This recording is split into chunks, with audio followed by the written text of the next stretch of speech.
For decades, the EB-5 visa served as a popular but notoriously opaque pathway to U.S. residency. Without strict federal oversight, the program operated in a series of regulatory gray areas that left investors vulnerable and projects largely unmonitored.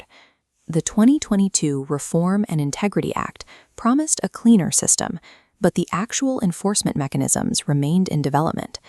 We are only now seeing the specific rules the government intends to use to police that legislation.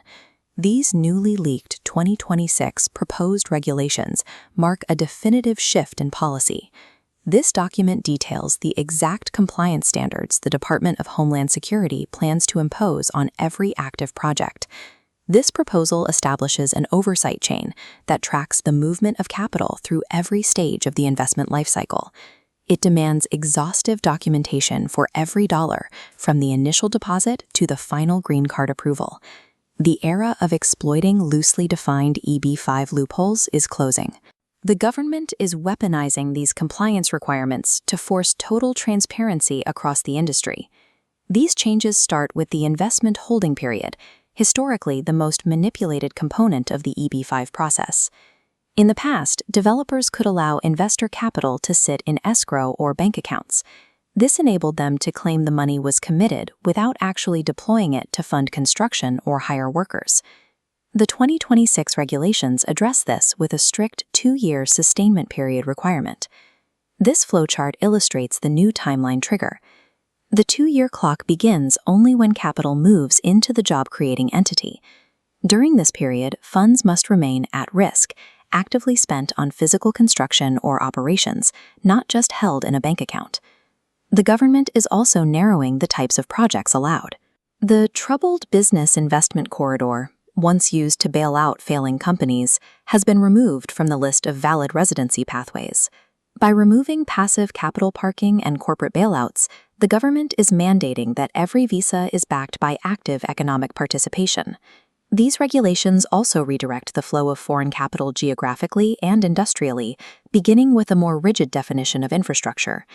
Projects in the infrastructure category must now involve physical, tangible assets designed for general public use, such as the bridge and transit systems shown here.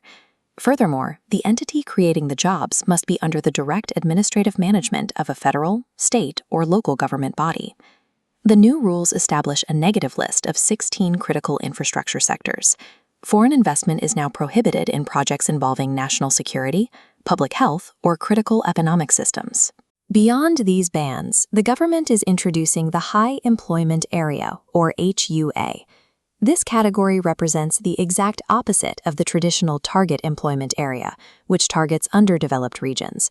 This dense urban street scene illustrates an HUA. These are highly developed, high-density areas where the employment rate is at least 150% of the national average. Investing in these saturated markets now carries a financial premium. The minimum investment for an HUA is set at $1.4 million. The Department of Homeland Security uses these price hikes to surgically steer foreign capital into rural or underdeveloped areas where the economy requires direct support. Every EB-5 investment eventually reaches the I-829 stage, the petition to remove the conditions on an investor's residency.